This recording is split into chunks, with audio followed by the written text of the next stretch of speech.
Picture this. 40,000 years ago, somewhere in the icy valleys of what we now call Europe, a young Neanderthal boy crouches behind a rock, watching a group of strangers move through the fog.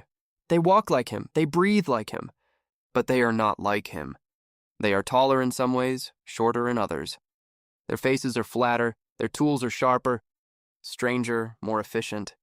He doesn't know it yet, but he's looking at the species that will replace his entire kind on planet Earth. Not in 1,000 years, not in 10,000. In his children's lifetime, this isn't science fiction. This actually happened for most of human history. And I mean the real history, not the sanitized version we got in school. Planet Earth was not a one-species show. At one point, scientists believe at least 6 different human species walked the Earth at the same time. Homo sapiens, Homo neanderthalensis, Homo erectus, Homo floresiensis, the so-called hobbits of Indonesia, standing barely over 3 feet tall. The mysterious Denisovans, known to us only through a fossilized finger bone and a tooth. And more we probably haven't even discovered yet, buried under thousands of years of sediment. And now, just one. Us. So here's the question that keeps paleoanthropologists up at night. The one we're diving into. Today, what happened to all of them? The comfortable answer, the one you probably heard growing up, is that they simply died out. Nature took its course. Survival of the fittest. Case closed. But here's the uncomfortable truth that's been building in the scientific community for the last 2 decades, backed by genetics, ancient DNA, cave excavations, and forensic-level bone analysis. We may have killed them, not all at once, not always with weapons, but through a slow, brutal, and disturbingly familiar process of competition, violence, and replacement that looks eerily like patterns we still see in human conflict today. Let's talk about the Neanderthals first, because their story is the most studied and the most heartbreaking. Contrary to the dumb caveman stereotype Hollywood sold us, Neanderthals had brains as large as ours, sometimes larger. They buried their dead. Some evidence suggests they made art, wore jewelry made of eagle talons, and cared for injured members of their group well into old age, meaning they had compassion, community, maybe even something like love. They weren't mindless brutes. They were people. Different people, but people. And for tens of thousands of years, they thrived across Europe and Asia, perfectly adapted to the harsh Ice Age climate their stocky bodies were built for. Then, starting around 60,000 years ago, a new group began migrating out of Africa, us. Within roughly 20,000 years, a blink of an eye in evolutionary time, the Neanderthals were gone. Here's a detail that should give you chills. Genetic studies show that many modern humans today carry between 1 to 4% Neanderthal DNA. That means our ancestors didn't just meet them, they interbred with them. There were relationships. There may have been alliances, and yet somehow the outcome was still extinction. That's the paradox we're unpacking in this video, a story of 2 human species who knew each other, sometimes loved each other, and still, one erased the other from existence. Because the real question isn't just did we kill them? It's why a species capable of empathy, art, and connection would also be capable of wiping out an entire branch of humanity. And whether that same switch is still sitting inside every one of us? Waiting. Stick around. Because in the next section, we're getting into the actual science, the bones with cut marks, the cave sites that tell a very different story than peaceful coexistence, and a discovery in Spain that shocked the entire archaeological community. Next, let's go to El Sidrón, a cave in northern Spain, because this is where the story stops being theoretical and starts getting disturbing. In 1994, cavers exploring El Sidrón stumbled onto something that would rewrite the textbooks. The remains of at least 13 Neanderthals, dated to around 49,000 years ago. At first, researchers thought it might be a burial site. Then they looked closer at the bones. Cut marks, deliberate, precise, patterned cut marks.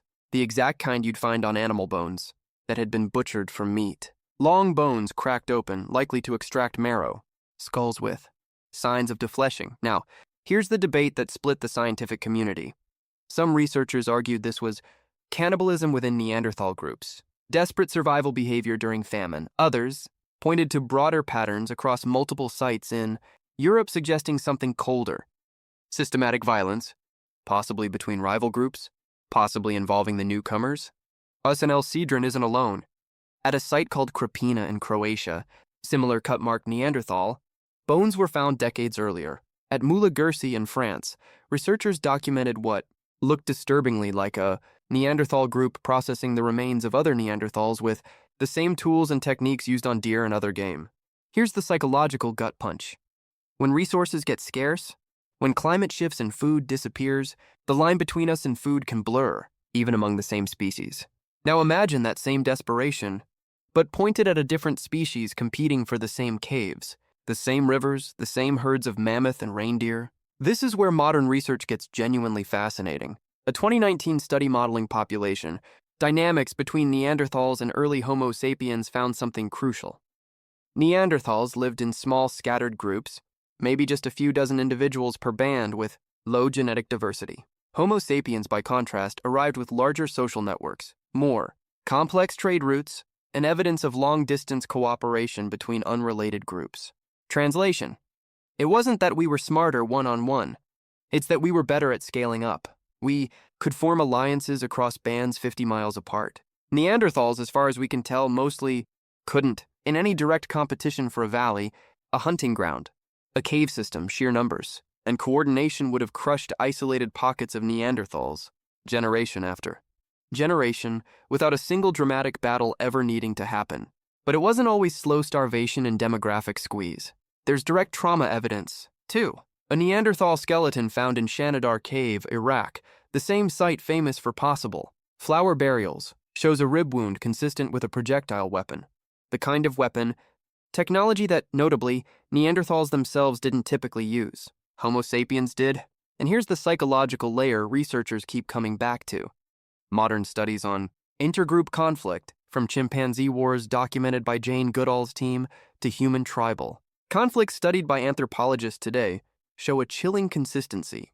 Whenever two groups compete over the same finite resources, and one group can identify the other as fundamentally different, violence becomes not just possible but statistically predictable. Neanderthals had different skulls, different builds, possibly different sounding speech. They were other in every way our brains are wired to notice. And our brains then as now are extraordinarily good at turning different into enemy, especially when there's not enough food to go around.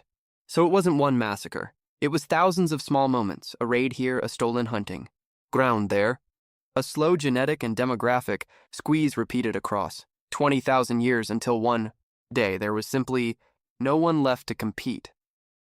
Here's the part that should really unsettle you.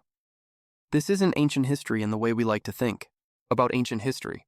This is a pattern, and patterns repeat. Think about it. Every act of genocide, every colonization, every tribal war throughout recorded, human history follows the same rough blueprint we just uncovered in Ice Age Europe. One group identifies another as fundamentally other. Resources become contested, and violence, whether sudden or slow, whether through weapons or displacement or disease, does the rest. Neanderthals may be the first recorded example of this pattern in our species story. They almost certainly weren't the last. And here's a detail that should stop you in your tracks. Many scientists now believe we didn't just outcompete or attack the Neanderthals, we may have also absorbed them. Every time you hear that modern humans carry Neanderthal DNA, understand what that really means. Somewhere in the chaos of competition and violence, there were also relationships, children, families that were part human as we define it today, part something else entirely. So the Neanderthals didn't just disappear. In a strange, haunting way, they're still here, in the immune systems of modern Europeans and Asians, in genes linked to skin pigmentation, even in genes that may affect how some of us respond to pain, mood, and depression. Some researchers have even connected certain Neanderthal gene variants to differences in disease, resistance during the COVID-19 pandemic. Let that sink in. A species we may have helped destroy 40,000 years ago is still shaping how your body fights off illness today. That's the paradox we opened with, brought full circle. We are quite literally walking archives of the species we replaced. So why does this actually matter to you? Watching this in 2026, scrolling through your phone in a warm room with a full fridge nearby? Because the same psychological machinery that helped the race, the Neanderthals, is still fully installed in every human brain alive today. The instinct to sort people into us and them. The tendency to dehumanize competitors when resources feel scarce. The terrifying ease with which Cooperation can flip into conflict when fear and hunger enter the picture. Modern psychology, research from in-group bias studies to conflict escalation models, keeps confirming the same uncomfortable truth. We didn't leave that Ice Age brain behind. We just gave it smartphones, borders, and nuclear weapons instead of spears. But here's the flip side, and it's the hopeful part.